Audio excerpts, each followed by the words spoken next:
All right, Blogcast. It's the 9th of March, 2026. I've been out and about lately. I've been seeing a few gigs, which has been good. It's good to catch up with old mates, and it's somewhat endearing to see former peers of mine still out there doing their thing. God bless. God bless you guys still out there doing the stuff you love. It's really wonderful to see, and I guess we're all doing it, aren't we? In a way.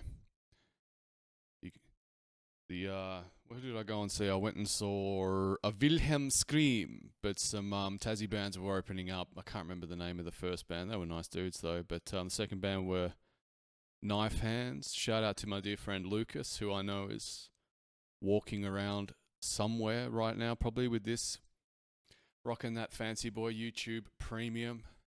Good on you, Lucas. I love you, mate. He was at work the other day talking to me about a song off A Terrible Fate. And it got me thinking about A Terrible Fate. And honestly, I haven't thought about that album much since I put it out. It's, like right after it came out, my life started to get very, very complicated. Complicated in ways I'm still sort of untangling. But now that life is a lot more simple, looking back at A Terrible Fate, I can see it was like, it was my own journey into darkness. Like, it's a very dark album, and now that I'm kind of out of that chapter of my life, I can see lots of like hidden darkness in there that sort of was a real sign of where I was at. But that being said, it's a very pretty album as well. I had to listen to musically. It's like very major keyed. I don't know. Got a soft spot for it for sure. And I don't think I told anyone this, but the pre-orders for A Terrible Fate, which went really well. My pre-orders always go really well, but it's promoting it afterwards that I struggle with. But anyway, when I was doing the pre-orders, like the box of albums arrived when I was essentially homeless. I was in the winter last year, I was sleeping on a camping mattress and a sleeping bag in the spare room at my dad's place. And don't let that image fool you. Like, it was I don't know. I kind of look back fondly at the time. I kind of connected really well with my dad there, and he was there for me at a really challenging point in my life. So like, there was a lot of silver linings and stuff. But anyway, yeah, I'm still sleeping on a camping mat. Turning 36 on my 36th birthday, I was just laying there on a camping mattress in a sleeping bag, just thinking, for my 37th birthday, which will be this year in July, like, I'm doing something. I'm throwing a party or something. Like, hopefully I'm not just laying on a camping mattress next year waiting for somewhere to live. But anyway, the albums arrived, and there was bundles sold where it'd be like a CD and a shirt, and like the shirts and stuff were still at my ex's place, so like shirts and stickers. And I remember a moment sitting with a notepad and pen of like planning on how the fuck am I going to get these pre-orders done. And like, I don't know, I just knew I could do it. I just knew I could do it because, like, I don't know, a little bit of chaos is not unfamiliar for me. So I was sitting there planning it. I was like, I'm going to need this many shirts. I need them to be this size. And like, I don't want to impose on my ex too much. So I'll get in, I'll grab them, I'll get out, and like, I can't afford to miss anything because I'm going to get like one chance at this. Going to get one chance to get this pre-order right. And I was like, I wonder if I can do it under these incredibly stressful circumstances. And so, like, I was working full time, so Monday to Friday. I was working, I managed to go and get the shirts, and when I got there, it was like a very like, boom, yes, this person wants an extra large, there it is. Like, the inventory management all coming together. All the skills from the day jobs over the years, all just in a flow state.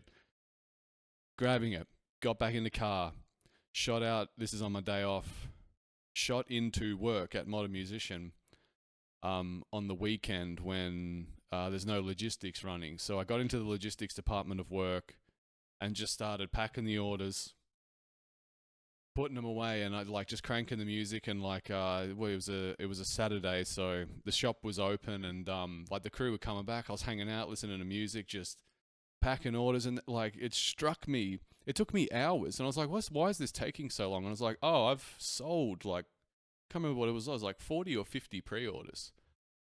And then I just got this, like I didn't even notice because I wasn't paying attention because I was in the midst of fucking digging holes and digging out of holes in life. That I'd sold so many, and there was just like this great moment where I was like, oh wow, there's people that give a fuck, and that was really magical. And so I'm packing orders, and I'm like sweating. I'm sweating packing all these orders, like, and I'm just I got my international pile, my domestic pile, and it was just like this glimpse of, you know, what a musical project could be, even just as the musical project, without a live band or without me having to, get in front of this microphone and react to current events to make content, like, which is what so many of my peers are doing.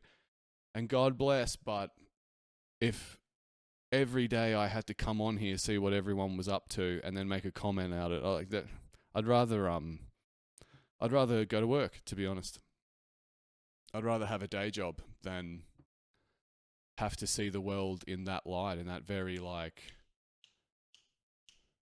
that's just not how my attention span works. I kind of just do what I want, and I'm happiest when I'm doing what I want.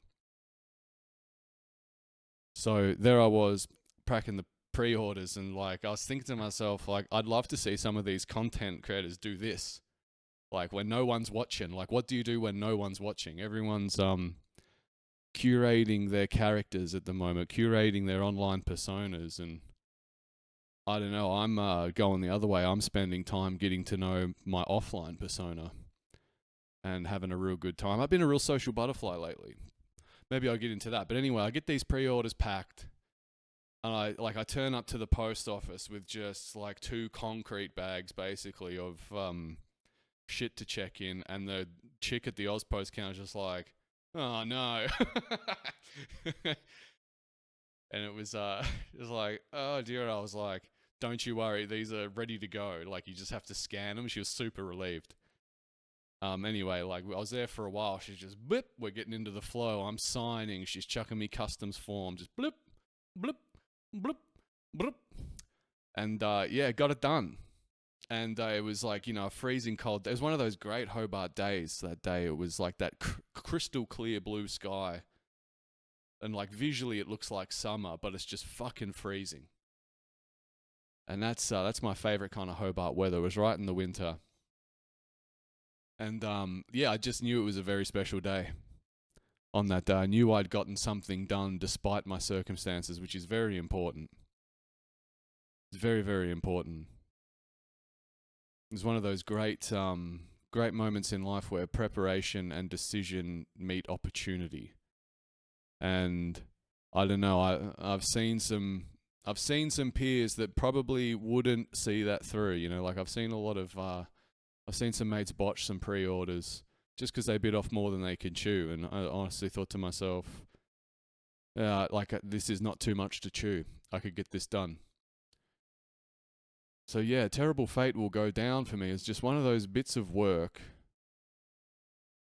that I have no idea really where the songs came from, but now, like, looking back, I can hear there's definitely a sense that the traveller was lost, hey?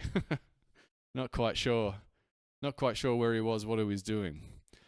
But, I don't know, now my life's a lot more simple, and I just do what I want, and, you know, apparently that works for me.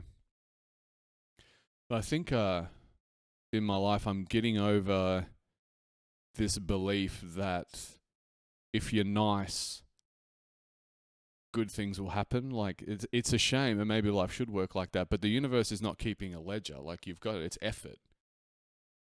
It's effort, and, you know, if you're a moral guy, and I like to think of myself as a moral guy, even though I've made mistakes and made bad decisions that other people have paid the cost for, I've always gone in. I've never gone in with the intent to hurt anyone. Maybe from time to time I've gotten into the tent with the intent of trying to make someone take themselves less seriously. So with my malice and my like humor and my lack of regard for how they feel, I've gotten myself into trouble with situations like that before. But you know, that's just two egos clashing. I believe my superpower on this earth is not taking things seriously, and I had to develop that to basically, you know, get through my upbringing in my life. So I have this superpower to not take things too seriously, but the problem with that is sometimes I take myself too serious. I can't use the power on myself, you know, like Solomon's paradox. Wisest king couldn't figure out his own shit. So in an effort to take myself less seriously, I'm doing like just things I've always wanted to do and not worry about how it looks, thinking more about how it feels. And yeah, I know like effort does not equal reward. Preparation and decisions meet opportunity. That's the actual cycle.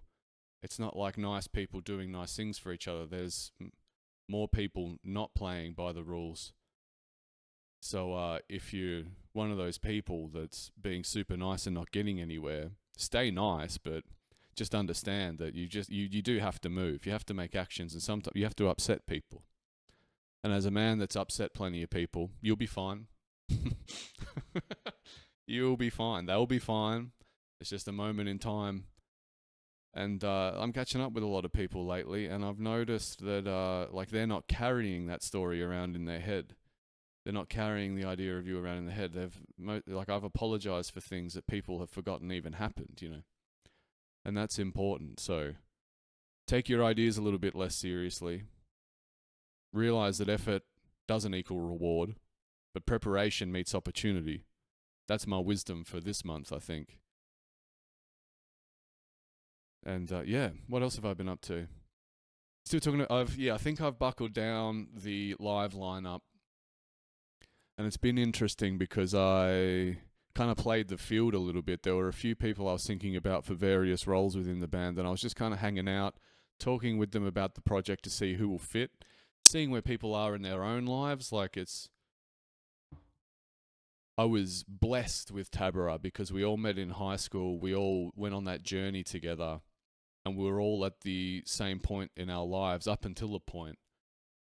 But what I think made that band so good on stage, we practiced for sure. Like there was a point in our lives where we practiced every weekend for years and years and years. So like that obviously helps. But I think what people truly found endearing about that band was the dopamine of the four of us, like the group vibe of all of us together being a little, and we were rat bags, like we were naughty boys. And I think people enjoyed hanging out on the edge with us. Tabara would always be on the edge, you know, kind of a little bit iffy, little like, you know, a little bit too naughty, just testing the boundaries. And I think that's what people did. So I think personality is just as important as technical ability.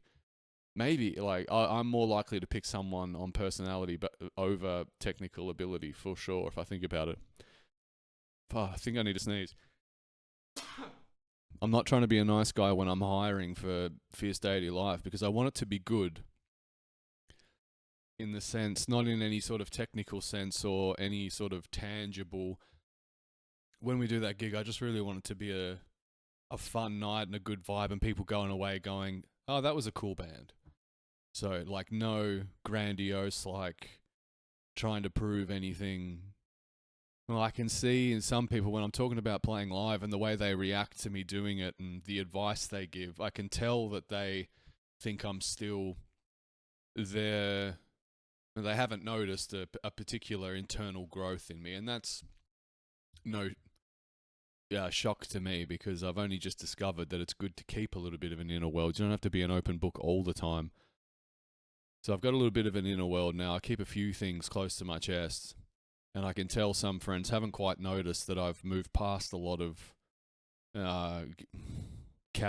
character traits or, you know, the JB law has shifted again. Like, I'm not doing it to be grandiose or try and, like, you know, be the man or to try and, like, gain anything. I just want to chug on a Marshall Plexi and a Les Paul real loud with a bunch of dudes who are fun to do that with. Yeah.